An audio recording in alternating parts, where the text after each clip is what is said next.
bedtime story. Tonight we are going to finish the book. We are going to finish 1984 by George Orwell. We are on chapter 12, our last chapter. So we're going to find out what happens to our hero Winston in this futuristic world. And the chapter is called Room 101. So finally we get to know more about Room 101. If you are sitting comfortably, then I shall begin.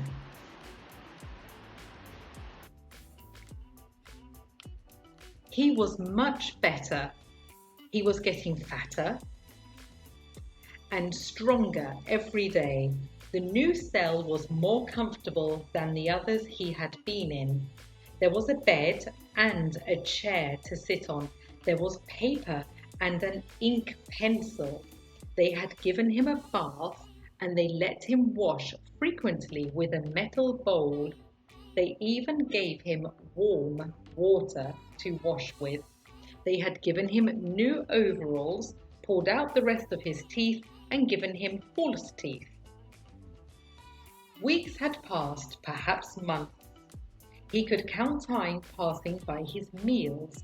He received, he thought, 3 meals in 24 hours.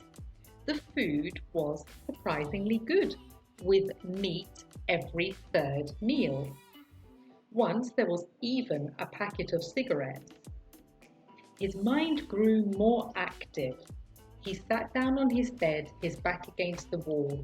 He began to retrain his mind. He belonged to them now, that was agreed. As he realized now, he had given in. He had been ready to belong to them a long time before he had made the decision. From his first moment inside the Ministry of Love, and yes, even when he and Julia stood helpless in front of the telly screen in Charrington's room, he had understood that it had been stupid to fight against the power of the party. He knew that for 7 years the thought police had watched him, looking down on him like an insect walking along a path. They knew everything he had said or done. Perhaps some of them were photographs of Julia and himself. Yes, even he could not fight against the party now. And why should he? The party was right. He began to write with big childlike letters. Freedom is slavery.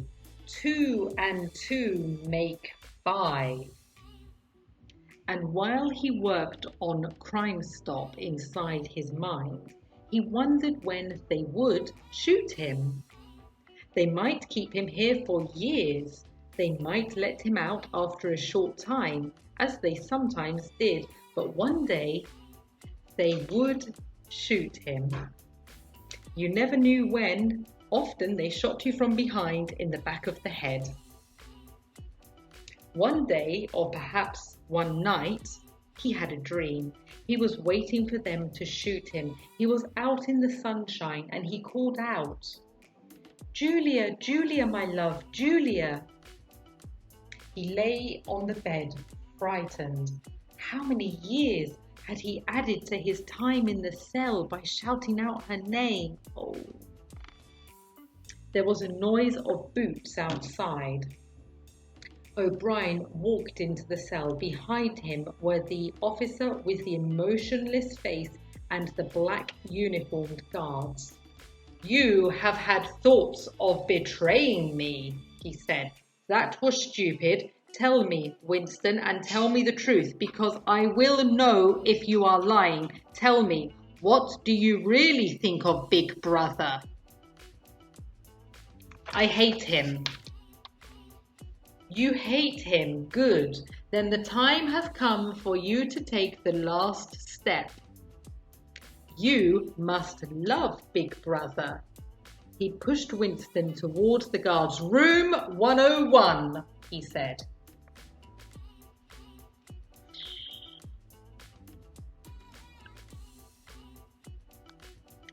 Winston always knew if the cells were high up or low down in the building.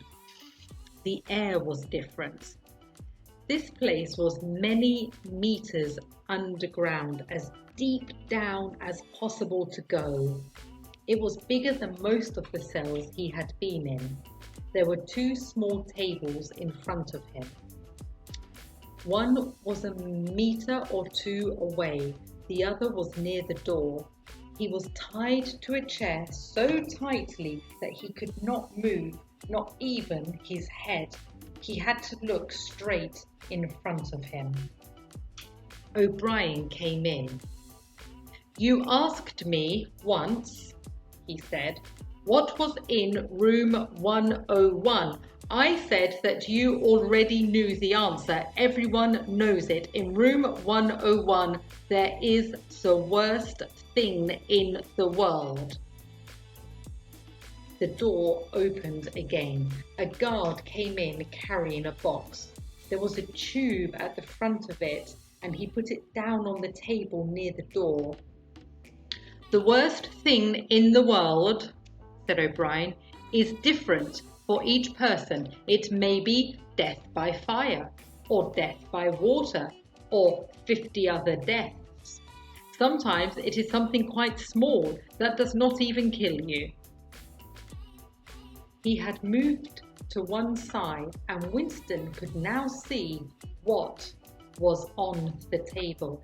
It was a big metal box, and through holes in the sides he could see movement. Rats. "For you," said O'Brien, "the worst thing in the world is rats." Winston had been afraid before, but suddenly he understood what the tube was for. Oh, he felt so sick. "You can't do that! You can't do that!" he screamed. "O'Brien, what do you want me to do?" "Pain alone," said O'Brien. "It's not always enough. The rat," he continued like a teacher giving a lesson, "eats meat. In the poor parts of town, a mother cannot leave her baby outside because in 10 minutes there will only be bones left. Rats are also very intelligent. They know when a human being is helpless." The rats were big and brown, and they were making little high cries, fighting with each other. O'Brien moved the box until it was a meter away from Winston's face. "You understand this box and tube. One end of the tube goes into the box, and the other end, wider end, goes over your face. When I press this switch, the door of the tube will open and the rats will run along and towards your face. Sometimes they attack the eyes first. Sometimes they eat through the face and the tongue." One end of the tube was put over his face. He could see the first rat, its face, its teeth. He knew there was only one hope, one last hope. He needed to put someone else between him and the rat. He needed to give them someone else, and he heard himself shouting, screaming, "Do it to Julia! Do it to Julia, not to me! I don't care what you do to her. Destroy her face, leave only bones. Not me, Julia, not me!" He heard O'Brien touch the switch, and he knew he had closed the door of the tube and not opened it.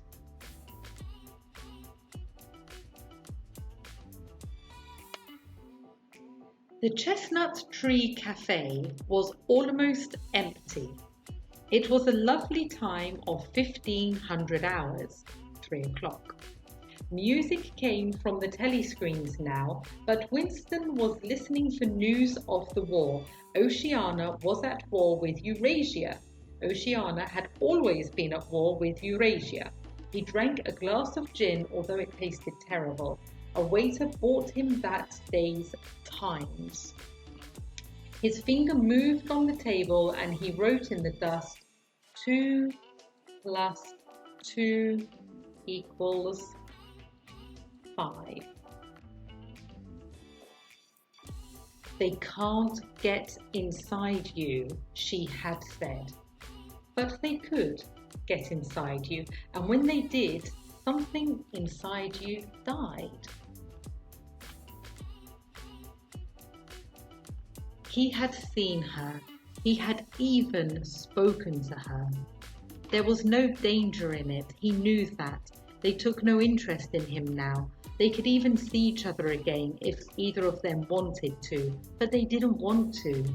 He had met her by chance in the park on a cold day in March. She was fatter now. She had walked away from him at first. When he caught her, he put his arm around her waist but didn't try to kiss her. He didn't want to. They sat down on 2 iron chairs, not too close together. There were no telly screens here, but possibly hidden microphones. It didn't matter. I betrayed you, she said. I betrayed you too, he said. In the end, they do something so terrible that you say, don't do it to me, do it to somebody else, do it to the person I love. You only care about yourself. You only care about yourself, he had agreed. And he had meant it. He had just not said it. He had wished it. He had wanted her at the end of the tube when Something changed on the telly screen in the Chestnut Tree Cafe. The music stopped and the face of Big Brother filled the screen. Winston looked up at the enormous face with his moustache, and tears ran down his face, and he was happy. He had won the fight with himself. He loved Big Brother.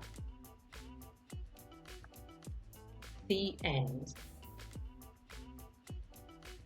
The end of a marvelous book, absolutely fantastic. And I've seen so many other books in this book, but they were written later. So I can honestly say I think this book has been inspirational for other authors. I can see a lot of Stephen King and it in this book as well. The idea that Room 101 is the place that you personally are scared of. I think that's been played out in so many other stories. And I think a lot of this, although anticipated for 1984, is happening in 2020 in many different parts of the world. Not all, I hope, but some I think is. And if you are interested, it's the same author, George Orwell, who does Animal Farm as well, which is another fantastic book I really recommend. Author from the 1930s and 40s, British author, an absolute legend.